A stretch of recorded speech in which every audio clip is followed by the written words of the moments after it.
UFC 304, Leon Edwards versus Belal Muhammad 2 was this Saturday, and we learned a lot from the card. I'm going to go through my top 3 takeaways from UFC 304. I'm going to start with a couple honorable mentions, then I'm going to get into my actual list, going from 3 to 1, 1 being my biggest takeaway from UFC 304.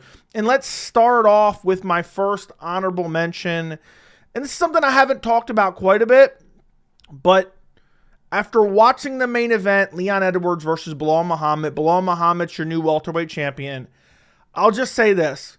Islam Makhachev would have smoked Leon Edwards badly if they fought. And to be honest, Islam may have missed his opportunity to become double champion. I know he was offered it for UFC 300. But looking at the welterweight division now, you have Belal Muhammad, Shavkat Rakhmonov right at the top of the division. And both those guys are really troubling matchups for Islam Makhachev. Not that I'm saying he can't win them. Belal Muhammad doesn't even want to fight him. So most likely that's not going to happen, or that would be kind of weird if it would happen. Belal already says, I don't want to fight Islam. I'd rather go up. Or Islam could jump over that division, which really doesn't make any sense. But I don't want to get into too much of the specifics of lightweight versus welterweight. But Islam Makhachev would have absolutely smoked Leon Edwards and become a 2-division champion had he got the opportunity. Next honorable mention, and there's a lot of talk. You know, the bonuses got raised to $100K from $50K by Dana White. Now he's saying he's never doing it again. But $50K bonuses need to be raised permanently. Look, I did some research. The first event that they did $50K bonuses for was UFC 79, December 29, 2007.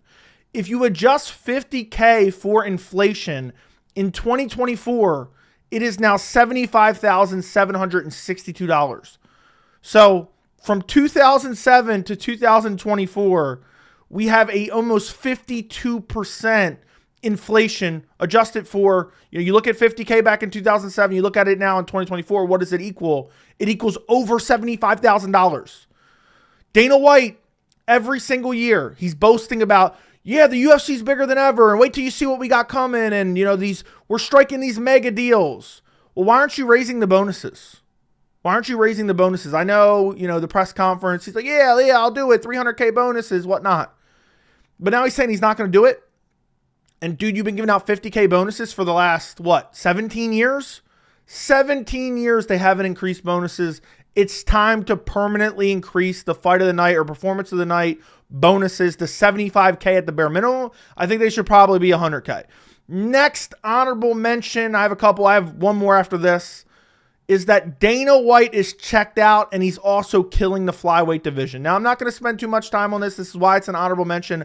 I've already done a video on the entire Muhammad Mokaev situation. Go check that out. I'll link it down in the description.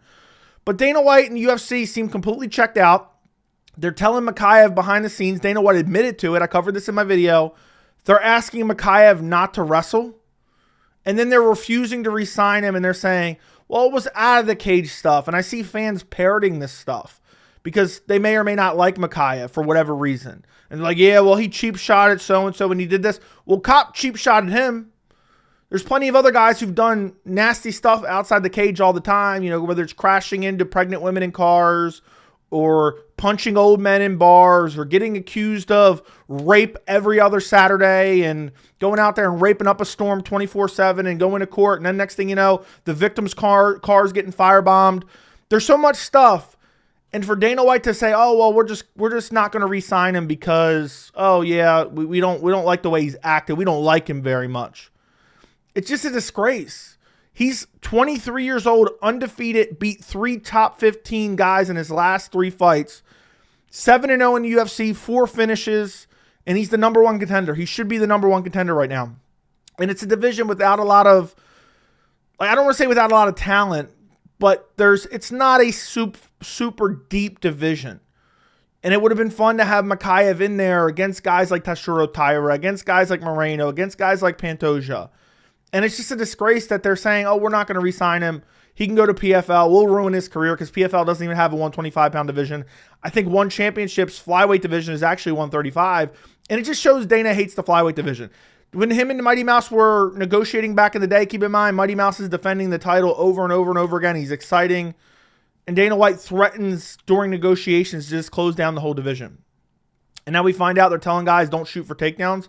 That's basically, I mean, that's creeping eerily towards rigging fights. So Dana's checked out. He only cares about profit. He only cares about now power slap instead. And he's killing the flyweight division. And now we find out Nate Maness is not getting re-signed either, which he's a pretty exciting. He's not a top contender like Mokaev, but he's a pretty exciting fighter in the division. And it's just an absolute disgrace that he's not getting re-signed either. Next honorable mention and last honorable mention. I talked about this in my post-fight. Michael Bisping needs to be removed from commentary permanently. It'd be a real shame if somebody asked Michael Bisping for a picture and sucker punched him. This guy is so biased for UK fighters. First off, he's horrible in commentary. I don't care what card it is. I don't care if there's UK fighters on it or not. But this guy had the audacity to watch Belal Muhammad dominate Leon Edwards 4-1 and try to convince the audience prior to the decision that it would be justified for Leon Edwards to get the decision. He said, well, he got the third round. He might have stole that fifth round at the end. And the first round, it was really close. You can't say definitively who got that fifth round. Michael Bisping is an abomination on commentary. He needs to be removed immediately. And this doesn't even delve into every issue I have with Michael Bisping on commentary. But this man, if UK fighters are Conor McGregor, Michael Bisping is Michael Chandler, because he will sniff their assholes on commentary over and over and over again. Half the time he's making corny ass jokes on commentary and not even paying attention to the action. He doesn't know what he's talking about half the time. He's judging fights horribly. And the fact that he thought, let me try to push a narrative that Leon Edwards could have gotten this decision, even though that would have been the worst decision in UFC history, that's unacceptable. That's unacceptable. I mean, to me, he might as well bit John Anik on commentary. That's how unacceptable that is. He just rips John Anik's ear off mid-commentary, mid-fight. It's ridiculous. Michael Bisping needs to be gone. Nobody actually likes him on commentary. He can stick to his YouTube channel where he's becoming the new Chael Sonnen. He's just like, let me try to make as much profit as possible off as much ad revenue as possible by pumping out a video on every single news topic ever, and then shitting on Ariel Helwani incorrectly because he doesn't actually have any information himself about Conor McGregor versus Michael Chandler, UFC 303. He can stick to that. He doesn't need to be on commentary anymore. He can, maybe he can give Dana White handies behind the scenes, since he's been doing it clear as day recently. But the UK bias for Bisping is absolutely unacceptable. Let's move on to my actual list. Starting off with number 3. And this is something I've been saying for a bit, but it's finally really proven at UFC 304. And that is that Paddy Pimblett is criminally underrated. I know that sounds crazy, but I think a lot of this comes from people not understanding what the word underrated means. Because people are like, underrated? Paddy's a bum. Paddy's a scrub. Everyone's been saying that. And I've been saying I don't even think he's good. I don't even think he's that good. I picked him against Bob Green. But the reason I say he's underrated, and people don't understand what overrated means either, it seems, but let me try to explain it very quickly just to the people who don't know. It's the perception of the fans doesn't match the actual skill level.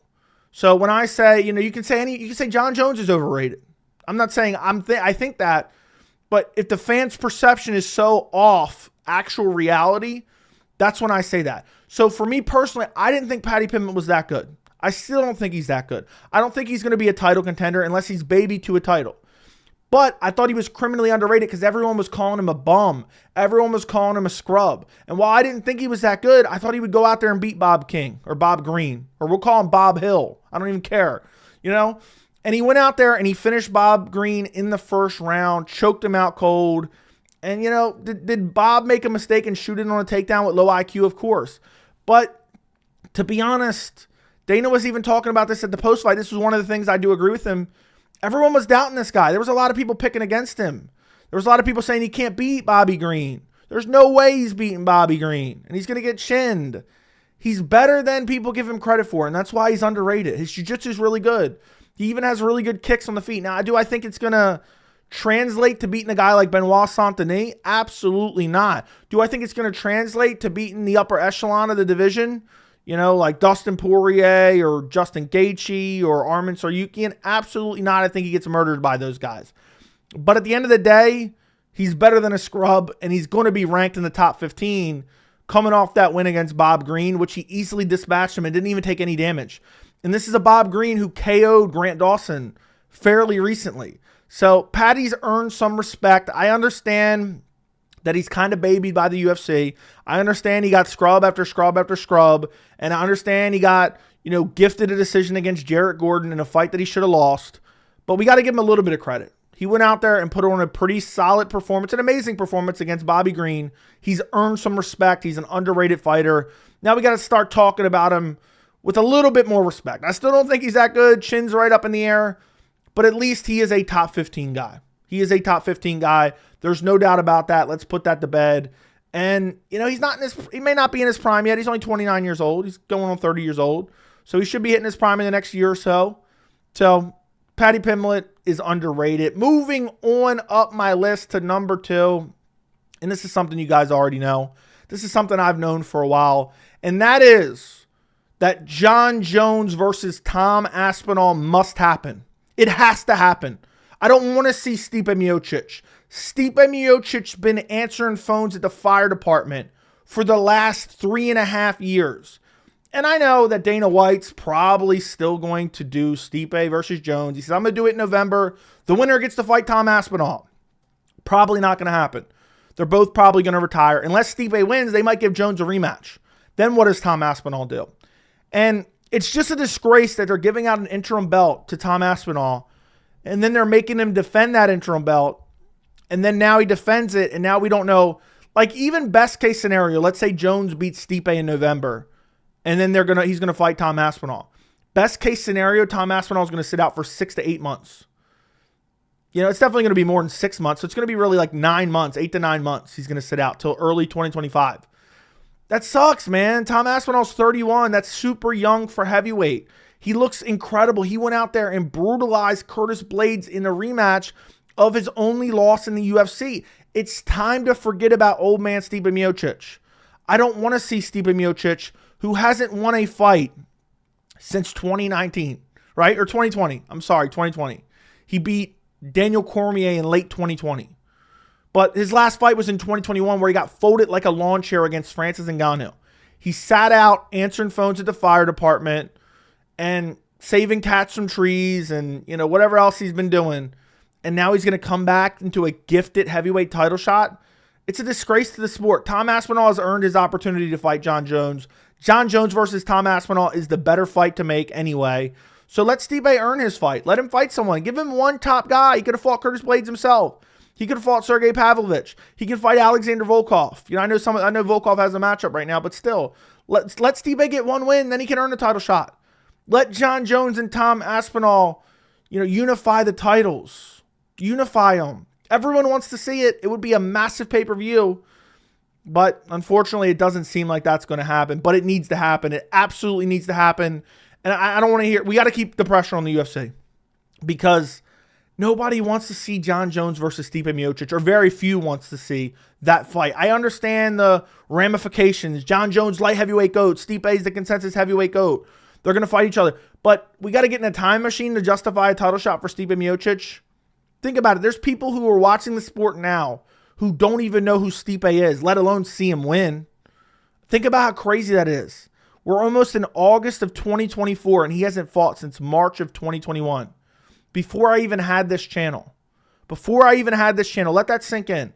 So the UFC needs to make Jon Jones versus Tom Aspinall next. Moving on to my number 1 takeaway from UFC 304. And this is a couple takeaways kind of molded into one. And that is that Belal, remember the name Muhammad, saved the welterweight division. Now he's on an 11-fight unbeaten streak. And now, guess what? He says, look, I want to fight. I'm going to make an entire video on this. He's like, I want to fight the new breed. He's like, I want to fight Shavkat Rakhmonov. I want to fight Jack Della Maddalena. I want to fight Ian Machado Gary. I want to fight those guys. And I'm going to prove how good I am. Meanwhile, you have Leon Edwards sitting on the sidelines for 8 months at a time and saying, yeah, I think there's other guys. I mean, I did a video about this a while ago. At one point, Leon tried to fight Gilbert Burns. saying Belal hasn't earned it. He's only won 10 fights on 10 fight unbeaten streak. I did the same and I didn't get a title shot. He tried to big time Belal Muhammad. So Leon Edwards, a guy like Colby Covington would have killed the welterweight division. They would have sat around. They would have ducked contenders. Belal Muhammad has earned everything he has, and he is the best 170-pounder right now. And a couple more wins, I'm telling you. Let's say he goes out there and beats Shavkat. He's already on a short list of greatest welterweights of all time in the UFC. I'm not saying he's at the top of it, but I'm saying he's on a short list of those 170-pounders. Imagine he beats Shavkat and then he takes out like a JDM or Ian Machado Gary or even a Kamaru Usman who maybe works his way back to the top. Imagine that resume right there. So I already think he's etched himself in history. He's the undisputed champion. People will remember the name. He went out there and dominated Leon Edwards. All that trash talk that Belal had leading up to this fight, it always seemed genuine. It always seemed honest. It never felt contrived. It never felt manufactured. And he proved it. He said, look, he said after Leon Edwards, Colby Covington, he said, they're both bums. I'll beat both of them. Does anyone doubt after that fight that he would smoke Colby Covington, who got gifted a title shot? Imagine Colby Covington would have beat Leon Edwards. Maybe if he had actually fought, he would have had a chance to beat Leon Edwards. Imagine he won that belt. He'd be calling out Conor McGregor. He'd be calling out everyone else from different divisions. He'd be trying to defend against Dustin Poirier. Belal Muhammad's going to fight. He's going to be active. He's going to fight the legit contenders. He saved 170 pounds. Ever since Kamaru Usman lost the belt, and I know people don't like Kamaru Usman. Ever since he lost the belt, the division has felt like it's stalled out, come to a screeching halt. And whether that's Leon Edwards' fault or not, it doesn't matter. He's the one at the top of the division. The division stalled out. Belal Muhammad will be active and he will fight legit contenders. He's one of the best 170ers in the world. And I think he's going to go down in history as one of the best 170ers in UFC history, period, with just one or two more wins. That's crazy to say because the resume that he's built up until this point was already incredible. And now if he adds one, two more names, he's right up there. And last thing I want to say, I'll add this on the end here. And I'm sorry if there are any Leon Edwards fans out there. I'm sorry to tell you this. Leon Edwards will never be welterweight champion again. Ever. Ever. You think with the likes of Belal, Shavkat Rakhmonov, Sean Brady making his way up the ranks, you think Leon's going to be champion? You got Ian Machado Gary waiting in the wings as well. You think Leon's going to get through those guys? No. The fact that after 2 rounds, he's getting motivational speeches from his coach. No, Leon quits in there. I told you guys. One Hail Mary head kick KO shouldn't define his career as, oh, Leon's so great. Leon almost got finished by Nate Diaz. Okay? He got I don't want to say fluky KO win over Kamaru Usman, but a lucky KO win over Usman, an unlikely KO win over Kamaru Usman. And then he fights a washed-up Colby Covington whose biggest accomplishment was losing to Kamaru Usman twice. He gets a win there, and it wasn't even that impressive. And then he gets dominated by Belal Muhammad. I would never pick Leon over Belal in a rematch or a trilogy. I would never pick Leon over Kamaru Usman, even in a 4th fight. I wouldn't pick him over Shavkat Rakhmonov. That's for damn sure. So I think Leon, he needs to, find some heart. He's got the same heart as Cynthia Calvillo. Belal Muhammad went out there and dominated him, and I think changed the course of Leon Edwards' entire career.